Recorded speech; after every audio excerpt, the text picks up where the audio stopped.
A more beautiful production by Dan. What? That was Jimmy Kimmel. It's anticlimactic. Yeah. Welcome to the show, ladies and gentlemen. Nick DiPaolo, 3.5 centimeters to my right. The living legend, Artie Lang. Yeah, that technically was us getting announced on the Jimmy Kimmel show. Play that again. Yeah. So they know what the hell it is. Next time you want to tell, Tammy what... Artie Lang and Nick DiPaolo. Is that what you were going for? Wow. That wasn't even close. Did you go to Columbia Broadcasting School? Or you dropped out right after a semester and a half? I went to the Connecticut School of Broadcasting. I'll have to stick around after the show, and I'll do some work with you. I'll teach you the board. Anyways, yes, we're back from our trip to L.A. and we were in L.A. for 30 hours. Exactly. Didn't have time to adjust to the times. Yet I still stayed up last night to watch, us on Kimmel. Right. In the hotel. So, which is, mentally I was still on New York time, 3 a.m. And then I ate $60 worth of junk food out of the minibar. I ordered room service. I got a turkey sandwich with some sort of marmalade on it. And I never want marmalade on a sandwich. But I'll tell you, it was good, though. Oh, man. With French fries and burrata mozzarella. Burrata mozzarella. Yeah, with tomatoes. It was creamy and... I woke up with Cheeto dust on my fingers. Yeah, and then I went and raided that thing, the cookies and cream bar. Did you have that? No, I looked at it, but come on. Oh, I ate 2 bags of those Cheetos, then the chocolate chip cookies, and I had a Chips Ahoy bag. There were 2 of them. Oh, peanut M&Ms. Then I wonder why I'm shaped like a light bulb. I go, Yeah, well, I mean, look at me. Why don't you calm down over there? Well, you're the guy. I'm the guy. You're the guy who eats everything, and, you look like you eat everything. You're not as heavy as you were. What are we doing here? Bravo? Let's get into some... You look terrible. By the way, before I forget, ladies and gentlemen, we have Tom Waddle coming up in the next segment from the NFL Network. We'll talk some sports. Some big news is that Jay Cutler broke his thumb. They're talking about it like Roger Staubach snapped his neck in 1974. Well, it is big news in Chicago. They're on a roll, and he's their guy. Yeah, well, you know what? Rex Grossman got hurt in 2005. They brought Kyle Orton in and went to the playoffs. So what's the big deal? The NFL's just, these guys are interchangeable. I can't tell, like, Orton and Cutler are the same guy to me. Right. You know what I mean? But Tom will give us his perspective since he was a former Chicago Bear. And I heard him and Cutler and Christina Cavallari were getting back together. How do you say that? Christina Cavallari. What is it? I don't know. I want her to date Demonic and Sue so I can. Ryan Braun won the National League MVP today. First Brewer since Robin Yount. That was in the early 1800s. And Verlander yesterday was named MVP, which I disagree with. They already have the Cy Young Award. Enough of that. I agree with you. The big stat is after a Tiger loss, he was something like 16-2 or something. I mean, that is a big deal. But it should go to a hitter. It should go to an everyday guy. Guy plays 158 games as opposed to somebody who goes out there once every 5 days. That's why you have this Cy Young Award, because you don't play every day. Leave it that way. Jeez, what's next, too? Best catcher who pinch plays. Yeah, but it's nice to know every 5th or 4th day you got a win coming up. That's nice. Well, absolutely. That's nice. LSU Arkansas is a big game this week in football, college football. We were on the air Friday. We didn't even mention Oklahoma State. We had the TV off because me and Artie tend to get distracted, like, little children with a sharp, shiny thing. So we shut the TV off. But Oklahoma State obviously lost to Iowa State, who was like a 4-touchdown underdog that night. It made a big mess of the BCS, but it could possibly be LSU Alabama in the national game. But LSU has to go to Arkansas this weekend, which ain't no picnic, folks. Yeah. Ever see a Razorback? I dated one in high school. Did you really? Yeah. Well, that was her nickname.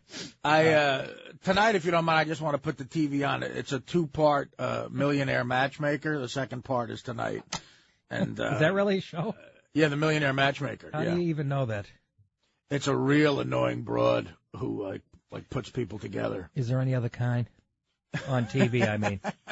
On TV. Let's clarify that before we get You don't have to clarify. people. I don't know what I have to and what I do and I don't anymore in this world that's dedicated to shutting my mouth as a male. But by the way, folks, remember this: December 5th, we're going to Extreme Talk, XM Radio 165, and you can always hear us live at nickandartie.com, streaming 24/7. The podcast on iTunes. What else? Everything.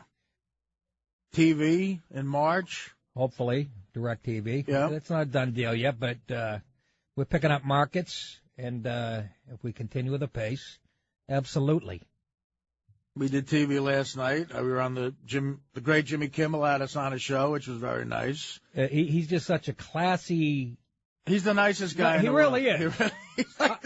You can't meet a better guy than I Jimmy. remember seeing him on Win Ben Stein's Money, going, I like this guy. Yeah, very like likable, but also funny. You know. I always thought likable was overrated. Obviously, if you've seen my work, you know I believe that. But with Kimmel, it's genuine. He's not being likable to be likable like most people in L.A. You see, that's the biggest compliment I give you, Nick. You're very unlikable, but you're so funny it transcends it.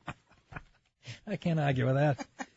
Sad part is my family feels the same way, only they don't see the funny part. That's why I'm having dinner alone on Thanksgiving. Me and the wife will burn a Cornish game hen and stare at it. You should deep fry a turkey. I've done that. You haven't? Oh, absolutely. A lot of people me, get Artie. killed doing that. I know. I try to make my wife do it. I go, hey, honey, here's a blowtorch, and here's 60 gallons of peanut oil. Go out in the garage and see what you got. No, I did. I went to Home Depot and bought the whole thing one year, and it was as good as they say it was. It was easy. It cooked in how could it not be good? 25 minutes, Artie, cooked. Deep fry a turkey. How could that not be good? Oh, my God. It was tremendous. Forget about it. Absolutely. You can't go wrong with that. And later on in the show, we'll get more into the Kimmel stories, and we got some audio from the show in case you folks missed it. Yeah, we'll play the spot, but it was fun. It was my record, least amount of time in L.A. I was in L.A. for 6 hours once. I flew in to do a promo that aired before the World Series in 2006. I figured it was a big enough deal to do, you know. What does that mean, Artie? Big enough deal. Translate into dollars. Not money, like enough people. It wasn't a lot of money, but a lot of people would see it. It was kind of a funny thing. Oh. Me and Jerry Stiller. Oh, really? Me and Jerry Stiller did a thing where I was a bartender and he was at the bar and we were about to watch the World Series. Can they Google that? You could probably find it, yeah. 2006 series, Fox's coverage before Game 1. So, but I was doing Stern and I left on a Thursday right after the show. I flew out there, never went to the hotel, just went to the trailer. Took 6 hours to shoot it, got back on a plane and came home. So that's my record, 6 hours in LA. Brutal. But this was 30 hours. Again, there's no time to adjust. No, I got one of those non-sleep headaches right now. I've had 4 cups of coffee. It's not even putting a dent in this. Yeah. I went to Quinn's house, laid on his couch, stared at a ceiling for like an hour and a half. And we'll talk about what happened this morning. Artie and I were booked on the same flight, sitting next to each other, but somehow I came home alone. Right. We'll get in. We had a 6:45 a.m. flight leaving L.A. and they picked us up at 5 at the hotel. Picked us up at 5 a.m. and all I'll say is Ruby's Dinette or Diner in LAX is just fantastic. Get the awesome egg sandwich. Fantastic. Apparently, it cost me to miss a plane. Yeah, exactly. I was. Well, we'll get into that. It's. I was, sitting on the plane fighting with an old guy, going, "That's my buddy's seat." I literally go, "What are you doing?" I go, "That's. Are you sure you're in the right seat?" And he snapped at me like an older guy. Yeah. Yes, I believe so. Like I insulted his intelligence. Then I go, "This is going to Newark." He goes, "So am I." I had a first class ticket, and again, we were sitting at the diner. I had one awesome egg sandwich, which is scrambled eggs and cheese and bacon on this, like this potato Portuguese roll, and a chocolate shake. I was watching you eat it. I was getting a little queasy. The chocolate shake with the whipped cream. Yeah, that was necessary. And Nick got up to get on the plane, and I decided that I wanted another awesome egg sandwich. And I sat down and ate it, and we'll get it. Yeah. I get up to the desk, and the woman goes, "Oh, we just gave your seat away." I wanted to strangle her. I was arguing with the stewardesses to, the door wasn't shut yet. Right. And I'm like, my buddy, that's his seat. Can you page him? Yeah. We already did. I'm fighting your behalf. Well, I said, why didn't you page me? She goes, we did page you. I said, I was in Ruby's Diner. She goes, oh, we don't have speakers in there. Yeah. I go, well, you should put them in there. It's 2011. I can watch Braveheart on a 2-inch screen.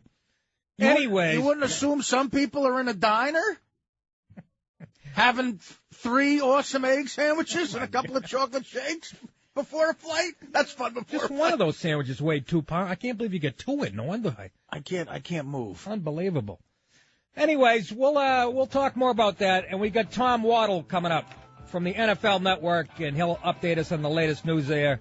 The number's 800-546-7663. We're both on about 2 hours sleep, so it's going to get punchy later. Stay tuned, kids. Let's go to the Kimmel clips. We've been teasing them for 3.5 hours. People are going to go, did they really do the show or not? Please say hello to Nick DiPaolo and Artie Lang.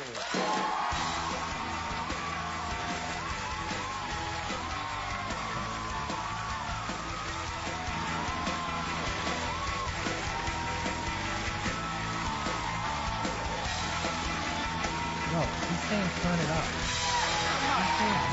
Thanks for, I know you guys took a night off, right, to come out and do this? Yeah, they had to really twist our arm. Yeah, we've been on 7 weeks, Jim, and it's time for a night off. Are you sick of each other already? Yes. A little bit. A little bit, yeah. Now, would either of you have considered this if it was a morning radio show?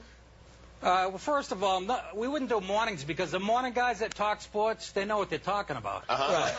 10 p.m., we don't know what we're talking about. So if I knew about sports with my gambling problem, I'd have 3 summer homes by now. You know, it's funny because I think people will say you don't know what you're talking about when it comes to sport. But does anyone know what they're talking about, really? I mean, no. Unless you played or you're a coach or something. I played at a football factory, University of Maine. Oh, you did? Yeah. Well, yeah. What position did you play? I was a running back. This is true. I got hit by a deer on our first scrimmage. It's a true story. I'm making that up. Did the deer have a little celebration dance? Yeah. Well, I should ask, Artie, how are you doing? Because everyone asks how you're doing. I'm doing good, man. Yeah. I'm doing real good, yeah.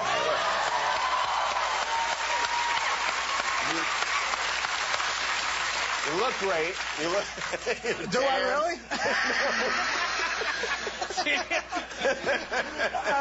Yeah, because I'm looking at the monitor and I think you're bull. No, I'm doing great. I'm sober. I've been sober for a long time, clean and sober, and good.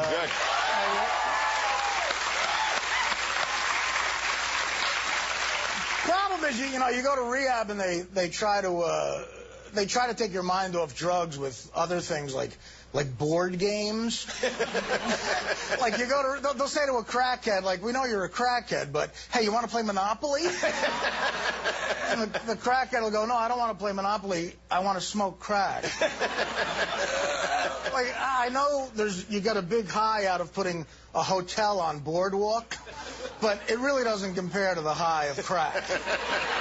Maybe the idea is they're doing things that are so very boring that when you get out, you'll appreciate, like a softball game. Right. Yeah. People tell me about a runner's high. Yeah. Like, I've heard about that. Yeah. That hasn't happened to me yet. No.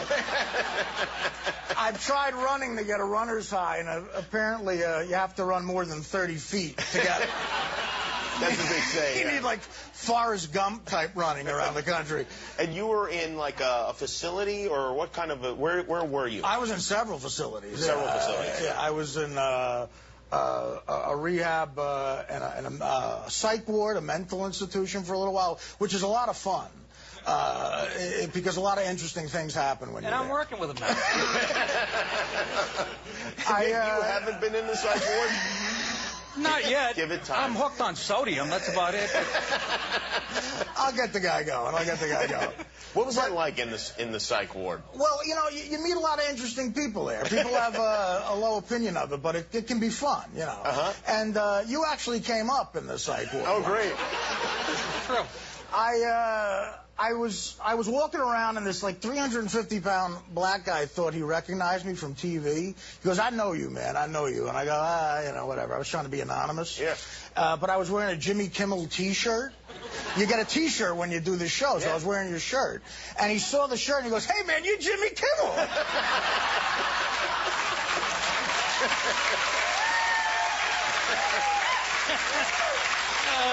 Terrific. And, I'm your buddy. I tried to protect you. I said, no, I'm not. He goes, don't. The cat's out of the bag, man. You're Jimmy Kimmel. I go, no, I'm really not in. Then he starts telling everyone. He goes, Jimmy Kimmel's here, man. Great. Jimmy Kimmel's here. And I said, really, I'm not. And then after like 4 times, I got tired, so I just let him think I was Jimmy Kimmel. And then there's a common area where you watch TV, and your show came on television. And I said, see, he's on TV 3,000 miles away. He goes, no, man. No, you taped that earlier. You're Jimmy Kimmel. And then I got him mad because my shower was broken in the psych ward, and they took me to a different shower to use, and he got all mad at me. He goes, oh, Jimmy, Mr. Big Shot.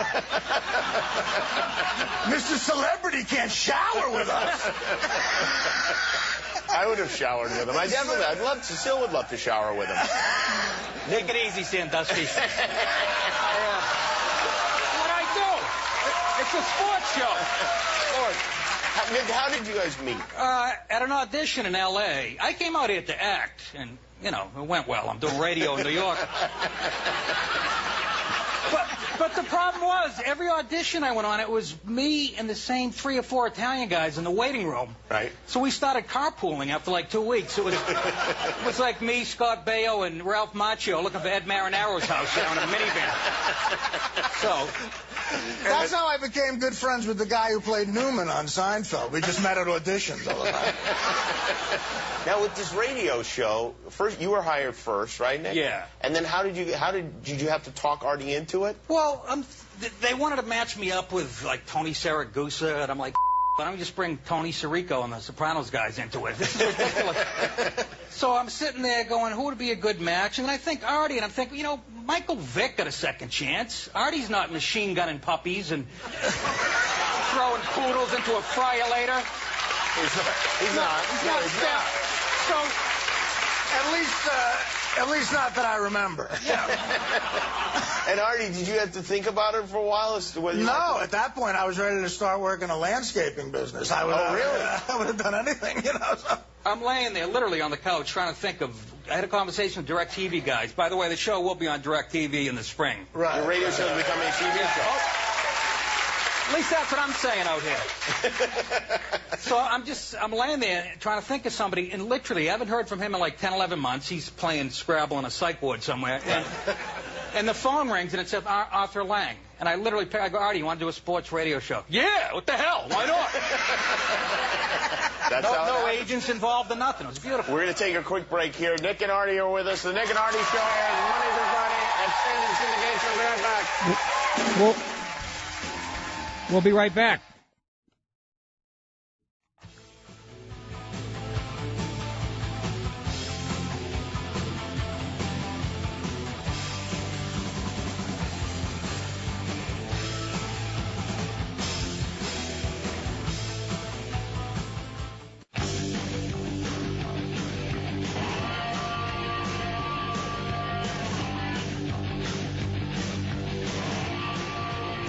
Now back to 2 guys who think a triple-double is something you order at Wendy's. It's the Nick and Artie Show with Nick DiPaolo and Artie Lang.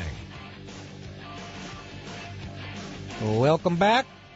Going to play the second segment of Artie and myself. Yeah, Jimmy was nice enough to let us stay on for 2 segments. So here's the second one. We had fun.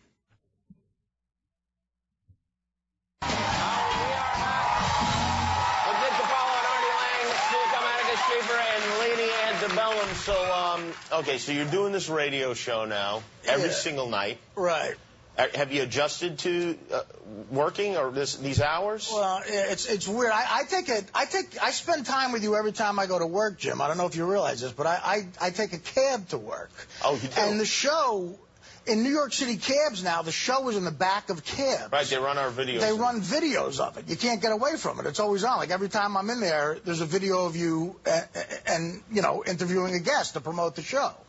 And one time I'm watching the show and you're interviewing Adam Sandler. I'm in the back of the cab. And the cab driver is one of these real angry guys. Like, you don't know where he's from exactly. And he's just got a mad look on his face. And he's got, like real hairy ears. And he's got, like, that Bluetooth thing that shoves in the ear. And it's all stuck in there. And he's arguing with someone and you don't know what he's talking about. They go, oh, my God. every once in a while you recognize one word. Like, Staten Island. And I'm watching the show, and you're interviewing Adam Sandler, and I'm laughing. You guys are making me laugh, you know. And we stop at a red light, and the cab driver looks behind at me during the red light, and he goes, "You like Jimmy Kimmel?" And I go, yeah, I like him a lot. He makes me laugh. I go, "Do you like him?" And he goes, "I think he's a whining bitch." Probably somewhere in between. I wanted to defend you because you're my friend, but I was scared of the guy. I don't want to start a fatwa with the guy on 38th Street. My question is, when did Adam Carolla start driving a cab? It's his ass, not his ears. You're thinking of it. The man's hairy. What can I say? I haven't adjusted to the, people, they go work nights, so why would that be an adjustment? But when you do radio, you drink a ton of coffee, right? And when you do comedy, you drink a ton of scotch, right? So I come home now, I'm wired. I live an hour to the city, I drive home, and I'm wired on caffeine. I watch the O'Reilly Factor, go up to my wife, who I didn't know, because I used to fall asleep before her. She snores like a pirate. She's 105 pounds soaking wet, but when she snores, she sounds like Precious with a sinus infection.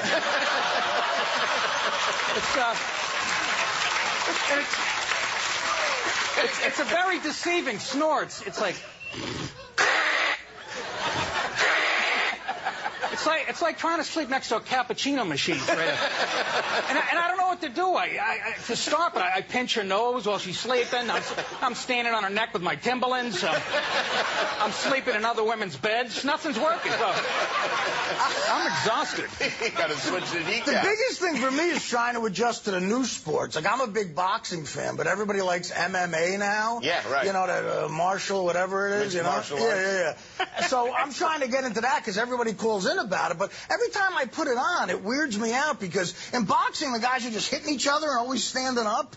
But in MMA, every time I put it on, there's a guy spread eagle and a guy laying on top of him. and they're almost like they're like talking, like cuddling for a little while. And then all of a sudden, they just start punching each other in the face. And what it looks like to me is like two gay guys are having sex. And then one of the guys realizes he's not gay and starts fighting. Nick and Artie, the Nick and Artie Show, Monday through Friday at 10 a.m. syndication on the radio. And we had... DirecTV. We had fun. And then after the show... Jimmy has like a barbecue where he cooks for the whole staff. There had to be 100 people out there. Every right? Thanksgiving week, I guess he does this. He cooks enormous steaks and like prime ribs, and and Jimmy actually serves them. He gets in a white chef's thing, and he serves his and he staff. cooked them in his smoker. Right, and he was bragging about it during the show, during the commercials. He goes, "Can you smell that?" And I'm like, "Yeah, I could smell meat. I thought it was coming from the green room." And he's like, "How good is that smell?" And he kept talking about how good it. Honestly, I'm not kidding you when I tell you it was as good a piece of beef as I've ever had. Yeah, he said it was smoky and really seasoned well. I don't know. Jimmy set up a real fun place for him to do his show because when he has a band on, he does it outside. He moves the whole audience outside, so it's an outdoor concert. Yeah. Right next to the green room is a bar where like fans just hang and get loaded and watch TV and.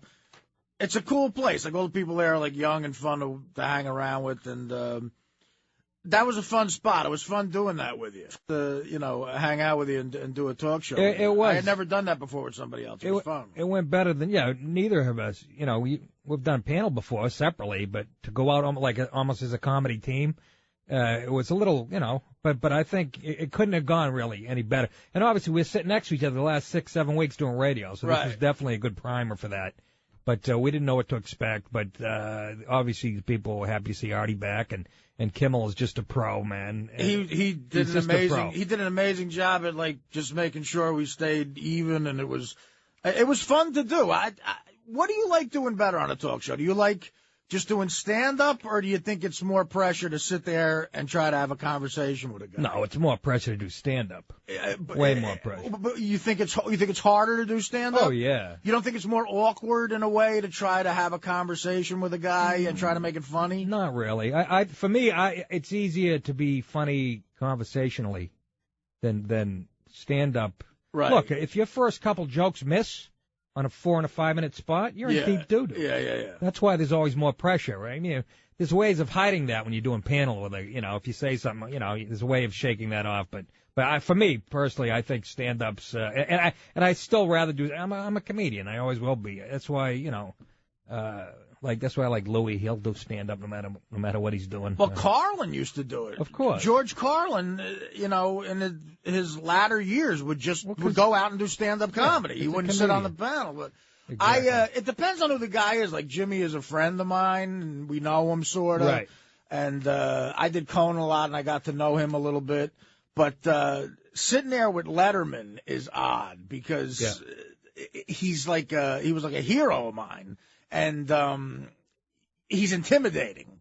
Yeah. But you're right. Like, if you say something that bombs, he could say something that gets a laugh, and it seems like it's going great. I paneled on Letterman after my first set. He sat me down, and I told that story, only not as well, about carpooling with actors. Oh, really? Because they only had like 30 seconds. I had to get it out on Letterman real quick. But he sat me down, and I was looking at him the same way. And I've been watching the guy since 1982, and I'm staring at him. It is weird. We're going to go to break. When we come back, ladies and gentlemen, we're going to talk college football, what happened when we were on the air last Friday that we didn't really get to, and how the whole thing's upside down. And we'll talk about who I believe is going to win the national championship. And there's more stuff going on at Penn State that's not Sandusky related. We'll be back right after this. Thank you to Jimmy.